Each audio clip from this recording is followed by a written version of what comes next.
مولاي صل وسلم دائما أبدا على حبيبك خير الخلق كلهم مولاي صل وسلم دائما أبدا على.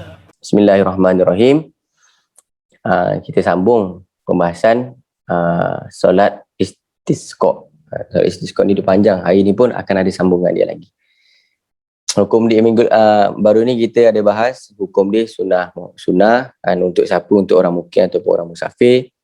Sebab apa? Sebab solat ni sebab lamanya tidak turun air, tidak turun hujan, tidak ada mata air. Tetapi jangan pula nanti jumpa ataupun request dalam grup, Ustaz, Selangor tak ada air lah, kita buat solat istisqa. Hujan lah, hujan.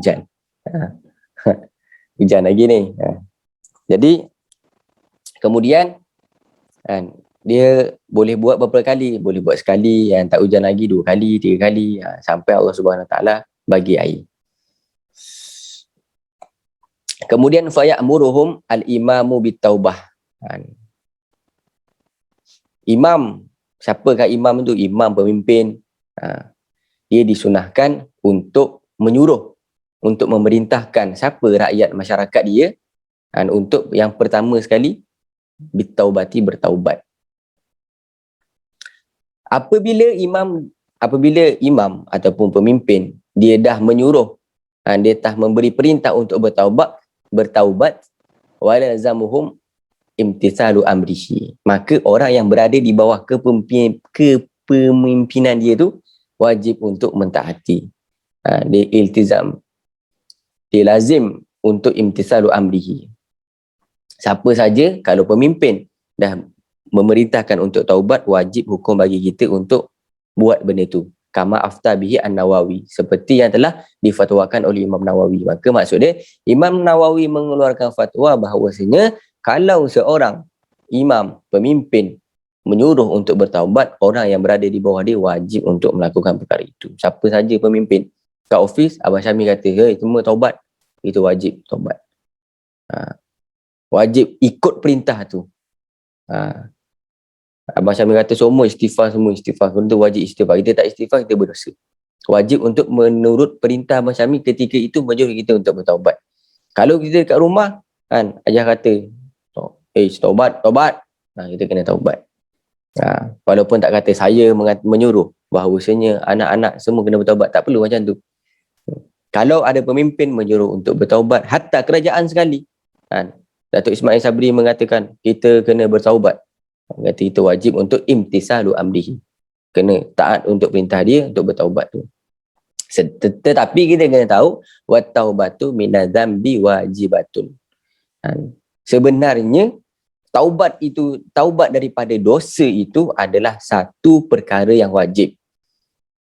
Amara al-imamu biha aula, baik imam tu, pemimpin tu menyuruh ataupun tidak, hukum dia wajib untuk kita bertaubat kepada Allah, kembali kepada Allah Subhanahu Wa Taala. Jangan tunggu diperintah dulu. Kenapa tak taubat? Pemimpin tak suruh pun kan. Pemimpin suruh, bila pemimpin dah suruh, wajib untuk buat. Tak boleh tak buat. Nak tak nak kena.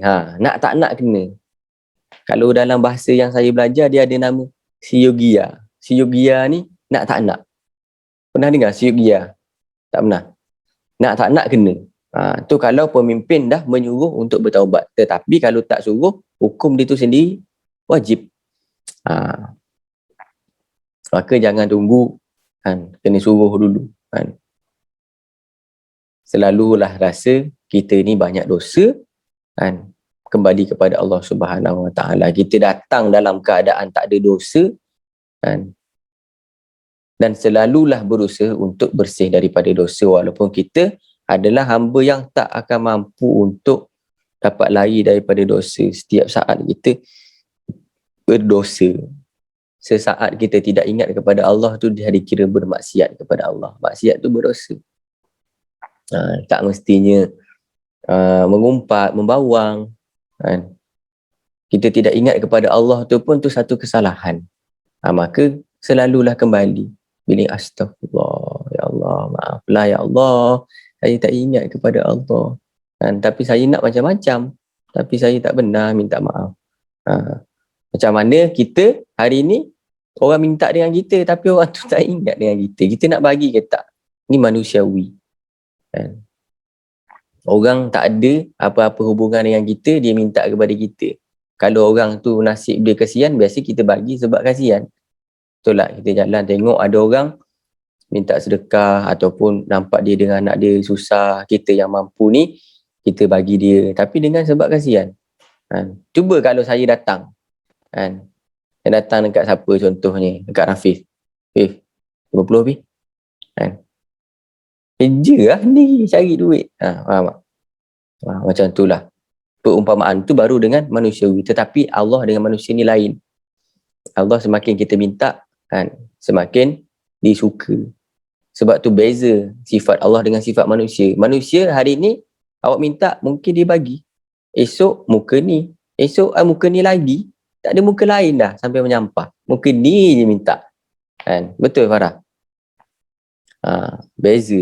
Kalau Allah Subhanahu Wa Taala, kadang-kadang, kebanyakannya, kata para ulama, kenapa apa yang kita minta Allah tak bagi terus? Allah bagi jalan. Kita nak, ya Allah 100 juta, ya Allah setiap malam semayang hajat doa. Ya Allah, ya Allah. Tak boleh, kalau tak solat hajat tu tak boleh tidur lah. Tak minta 100 juta tu. Tapi Allah tak bagi terus. Sebab apa? Sebab Allah nak dengar tangisan kita tu. Ya Allah bantulah syarikat, ya Allah bantulah, ya Allah bantu. Allah suka dengar tu. Sama juga dengan jodoh. Ya Allah, kenapa saya tak laku-laku lagi, ya Allah? Apakah saya ni kurang pesona saya ni, ya Allah? Kurang apalah saya ni, ya Allah? Engkau ciptakan saya ni sebaik-baik makhluk, ya Allah. Kenapa tak ada sebaik-baik makhluk suka kat saya? Allah pun dengar. Oh, sedaplah suara dia meminta ni. Indahnya suara dia ni. Tak apalah, biarlah dia minta dulu. Kalau saya bagi kan dia dah tak minta dah. Betul. Contoh saya datang jumpa Farah. Farah nak claim? Dah bagi. Saya pergi lah. Tak ada saya duduk kat situ ke, saya duduk kat situ ke. Farah pun apa pergi. Dah bagi dah. Pergi lah. Contoh. Macam itulah. Bila kita minta, ya Allah, ya Allah, ya Allah, ya Allah. Allah bagi. Kita dah tak minta dah. Dah dapat dah. Sebab tu Allah tahan dulu. Allah hold dulu. Hikmah dia. Sebab tu kalau kita minta kepada Allah, jangan tanya bila. Di mana, bila, macam mana. Tu Allah tahu nak bagi kita macam mana. So minta je. Allah perintah, ur'uni astajib lakum, minta kepada aku, akan aku bagi. Macam mana cara, bilakah, di manakah, tu jangan soal. Kita husnuzon kepada Allah. Maka setiap malam doa, ya Allah bantulah syarikat, ya Allah bantulah urusan semua, ya Allah. Kita doakan kebaikan untuk orang lain, malaikat akan doa wa ilaika ya fulan. Begitu juga untuk kamu wahai fulan. So jangan pernah beratkan mulut untuk doakan orang lain. Dan orang yang paling pandai adalah orang yang dia gunakan mulut orang yang tidak pernah bermaksiat kepada Allah untuk minta hajat dia. Tu orang yang paling pandai. Siapa? Minta doa malaikat. Macam mana nak minta doa malaikat? Di antaranya adalah amin ketika solat berjemaah. Masa kita amin pada solat berjemaah tu, malaikat pun amin juga. Ada banyak lagi waktu-waktu yang malaikat ni akan dengar doa kita, akan doakan kita. Di antaranya adalah ketika kita mendoakan orang lain. Malaikat kata begitu juga untuk kamu. Kalau kita doa, ya Allah bagilah Nazmi, ya Allah F30 ZB, ya Allah. F30 ZB bagilah kepada dia. Contoh. Malaikat kata wa ilaika. Untuk kamu juga F30 tu. Maksud dia, ya Allah berikanlah Rafif, ya Allah, isteri yang soleha, ya Allah, yang menjadi penyejuk mata dia, ya Allah. Menjadi dia tu tenang nak keluar rumah, tak risau. Isteri orang yang amanah, boleh jaga harta dia, ya Allah. Malaikat kata wa ilaika, begitu juga kepada kamu. Jadi kita doakan orang, malaikat doakan kita. Mulut yang tak pernah bermaksiat kepada Allah doakan kita, apakah akan ditolak oleh Allah Subhanahu Wa Taala? Maka jangan pernah beratkan mulut untuk doakan orang lain. Faham? Itulah dia hikmah di antara apa nama dia, berdoa. Jadi panjang pula kan. Jadi memang sebab itu yang perlu kita lakukan hari-hari. Kalau kenapa tanya guru saya letakkan doa untuk umat pada muhasabah tu, itu adalah untuk kita sebenarnya. Sebab tu dia letak dekat situ. Ayat kursi. Cuba renung. Tak ada pun orang tanya saya seorang pun, "Ustaz, ni untuk apa? Ni untuk apa?" Tak ada. InsyaAllah nanti saya jelaskan satu-satu. Itulah di antara satunya hikmah kan. Doa untuk umat tu supaya kita doakan orang, malaikat doakan kita. Ya Allah, mudahkanlah urusan dia, Allah mudahkan urusan kita. Jangan, ya Allah mudahkan urusan saya, ya Allah mudahkan urusan saya, ya Allah. Fikir diri sendiri saja, selfish. Nabi tak fikir diri sendiri, Nabi fikir umat. Sahabat dia fikir umat. Macam mana orang, Saidina Abu Bakar radhiyallahu anhu, dia fikir macam mana dia boleh membesarkan badan dia ni, sampai buat neraka tu dia seorang je. Dia fikir macam mana saya nak besarkan badan saya, bukan makan banyak, nak jadi besar biar neraka tu orang lain tak muat, saya je, biar saya je masuk neraka, yang lain masuk syurga. Tu sahabat punya fikir. Kalau kita doa, ya Allah, hai, ya Allah cukupkanlah rezeki saya, ya Allah jodoh saya, ya Allah. Cuba doakan jodoh orang, datang jodoh kita. Cuba doakan rezeki untuk orang, datang rezeki untuk kita. Itu cara dia. Dan jangan pernah cemburu dengan apa yang Allah takdirkan kepada orang, sebab rezeki itu tak sama. Dan kita jangan tengok rezeki itu hanya berupa materi, kereta, rumah. Bukan hanya itu, bukan itu rezeki, tapi bukan hanya itu. Benda yang paling mahal rezeki adalah ketenangan di dalam hati. Itu paling penting. Awak ada duit banyak mana pun, kena sewa guard untuk jaga rumah, nak tidur tak tenang, takut orang datang rompak. Contoh. Tetapi bila Allah beri ketenangan hati, rohani yang kuat, selalu berselawat berzikir, datang sifat ketenangan. Ada duit banyak, bersyukur. Ada duit, tak ada duit pun sabar. Sebahagian orang bertanya kepada ulama, "Ya Syekh, manakah lebih afdal, orang kaya yang sabar, orang kaya yang syukur, atau orang miskin yang sabar?" Saya nak tanya,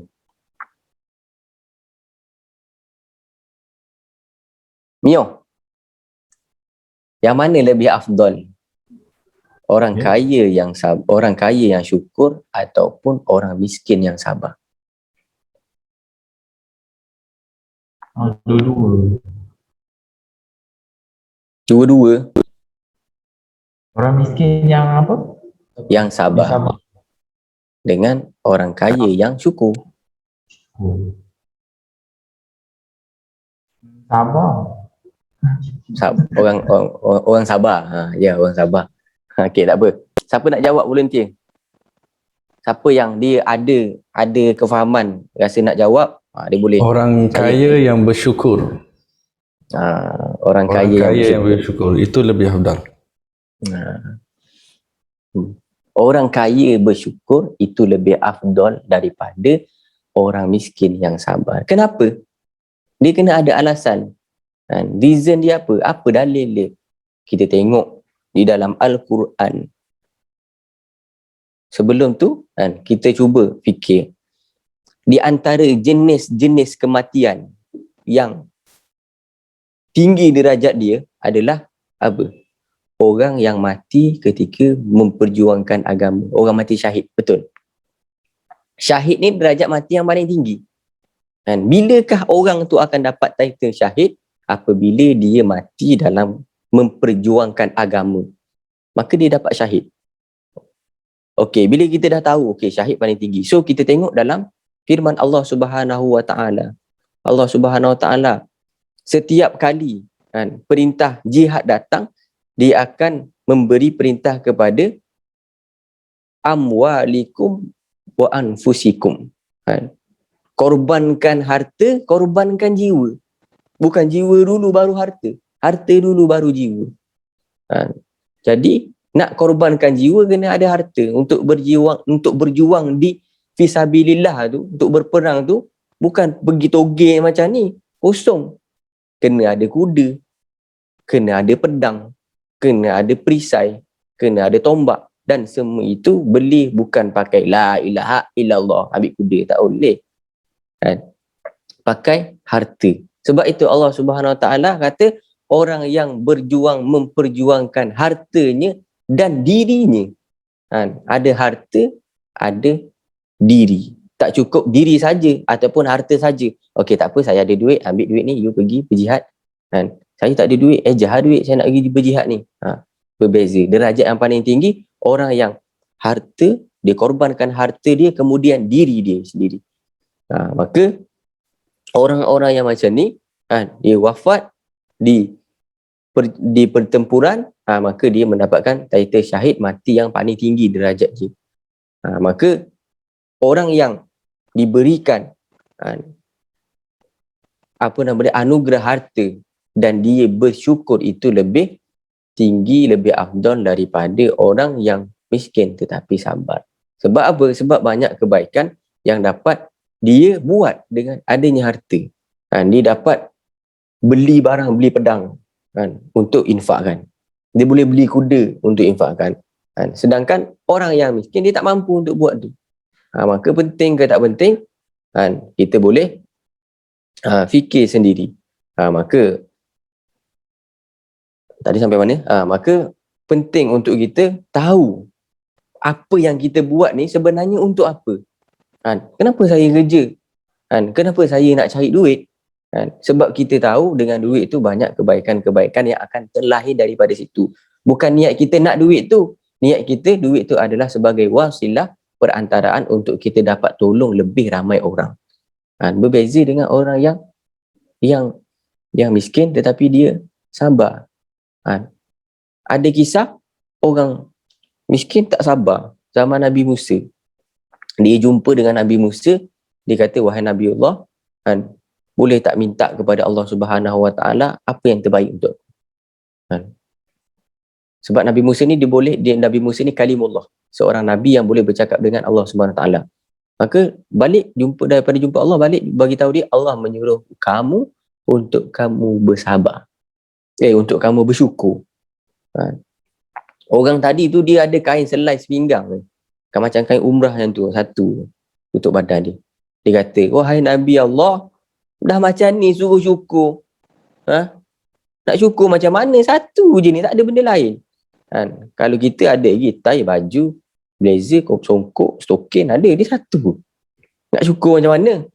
Satu je. Allah kata, okey. Allah datangkan angin, tak ada lah. Kosong terus lah. Bogel dia. Jadi, menunjukkan bahawasanya apa saja yang Allah berikan, macam mana pun keadaan kita, kita kena ada rasa syukur. Kemudian baru sabar. Syukur tu paling penting. Sebab apa? Kalau syukur Allah tambah. Maka penting yang kita selalu ada rasa syukur dalam diri kita. Apa yang kita buat ni kita kena syukur. Kita dapat ilmu hari ni walaupun cuma Ustaz bagi satu je, faya'muruhum al-imamu bitaubah. 3 patah perkataan je. Daripada kitab tu ambil, disunahkan imam menyuruh untuk bertaubat. Tu je kena syukur. Kalau syukur esok kita tambah. Boleh? Jadi alhamdulillah, syukur kepada Allah Subhanahu Wa Taala. Sedikit selingan, kita sedar tak sedar kita berada di akhir zaman. Zaman Nabi, Nabi kata antara Nabi dengan hari kiamat kahataini. Kahataini macam ni Nabi tunjuk. Dalam syarah kitab tu menunjukkan Nabi jali tunjuk dengan jari tengah. Nabi kata, maksud dia apa? Selepas Nabi takkan ada lagi Nabi. Lepas Nabi tak ada, kosong. Macam ni ada. Kahataini tak ada, kosong. Dan sangat dekat. Jadi alangkah ruginya kalau kita masih merasa lambat lagi. Let lu. Kita sedar ke tak sedar, antara kita dengan baginda Nabi SAW itu jarak 1443 tahun selepas hijrah. 1000 tahun, satu alaf. Jadi kita kena siapkan diri kita untuk menghadapi, kita tak tahu bila. Nabi pun tak tahu bila. Yang tahu hanyalah Allah Subhanahu Wa Taala. Bilakah kiamat itu terjadi. Tetapi sebelum kiamat itu terjadi, banyak peristiwa-peristiwa yang akan berlaku. Di antaranya berlaku kegelapan selama 40 hari. Lepas itu akan datang Dajjal. Lepas itu turunlah Nabi Isa, Imam Mahdi dibaiat, Ya'juj Ma'juj, kemudian semua orang Islam. Dan lepas tu bumi jadi subur, sampaikan buah apa? Buah mangga boleh dimakan orang beramai-ramai. Suburnya. Lepas tu datanglah angin, datanglah satu wangian yang dapat bau tu orang Islam. Lepas tu orang Islam semua meninggal dunia, tinggal orang kafir, kemudian kiamat. Lama lagi nak kiamat tu. Tetapi untuk hadap sebelum kiamat tu, ada peristiwa-peristiwa yang besar, dan peristiwa yang paling sangatlah ditakuti adalah, bukan ditakuti, yang sangat dirisaukan adalah ujian-ujian daripada Dajjal. Jadi untuk selamat daripada Dajjal ni, maka kita disunahkan, diperintahkan untuk banyak-banyak membaca 10 awal ayat daripada Al-Kahfi, 10 akhir daripada ayat Al-Kahfi. Jangan tinggal setiap hari. Itu di antara benteng kita. Zaman Nabi ada orang, budak ni, dia keturunan Yahudi. Semua sahabat kata dia ni Dajjal. Berangai dia macam Dajjal ke memang bentuk fizik dia tu macam Dajjal. Mata satu. Dia buta satu. Nanti saya akan cerita yang lebih detail. Saya buka balik dalam Sahih Muslim. Ada kitab, nama dia Kitabul Fitan. Jadi, zaman tu pun, zamannya Nabi tu pun, sahabat fikir Dajjal nak keluar dah masa tu. Kita ni, relax-relax je lagi. Maksudnya, janganlah sampai kita tu relax sangat, enjoy sangat, ataupun kita ni risau sangat sampai tak bekerja, sampai meninggalkan kita punya kewajipan. Nabi kata khairul umuri awsatuha, perkara sebaik-baik perkara adalah pertengahan. Tak terlalu semangat, tak terlalu lembik, setengah biasa. Jangan terlalu semangat, berjiwa sampai kan benda lain jadi lembik. Saya minta nasihat dengan guru saya, beliau mengizinkan kita untuk boleh kita selang-seli. Al-Waqiah tu kita selang-seli. Hari Isnin Waqiah, hari Selasa Al-Kahfi, hari Rabu Waqiah, hari Khamis Al-Kahfi, hari Jumaat kita baca Yasin. InsyaAllah. Dengan niat apa? Dengan niat supaya Allah jaga kita. Kalau kita baca dekat sini, Allah jaga kita, kita balik rumah, Allah jaga kita kat rumah dengan family kita. Kita menjadi sebab untuk kesejahteraan orang lain. Jadikanlah diri kita untuk menjadi kesejahteraan orang lain. Sebab kita baca Al-Kahfi kat sini, kita diselamatkan oleh fitnah Dajjal, kita balik pergi dekat rumah kita pun diselamatkan. Rumah kita diselamatkan sebab apa? Sebab kita. Sebab amalan yang kita buat dekat sini menjadi asbab kesejahteraan orang lain. Itu penting. Dan insya-Allah juga kita akan perbanyakkan selawat-selawat, doa-doa supaya Allah SWT kuatkan rohani kita. Di antara ujian yang akan Allah SWT beri zaman fitnah Dajjal tu, berlaku kekeringan. Sekarang tak ada air, kita dah pening. Tapi ada tempoh ni. Zaman Dajjal tu berapa? 40 hari kita tak ada air. 40 hari, sehari pertama tu setahun. Hari kedua 4 bulan. 40 hari. Ketiga macam seminggu. Hari keempat baru macam biasa. Berapa hari tak ada air tu. Maka mungkinlah insya-Allah kita cuba untuk amal. Guru saya pesan, tak apa kita buat slow-slow, tetapi kita buat pelan-pelan sikit-sikit dengan niat, dengan keberkahan. Satu ayat, satu huruf sahaja, kan Allah beri keberkatan, insya-Allah kita akan dijaga oleh Allah SWT. Kita slow, semakin terbaik. InsyaAllah. Maulaya salli wa sallim daiman abada ala habibik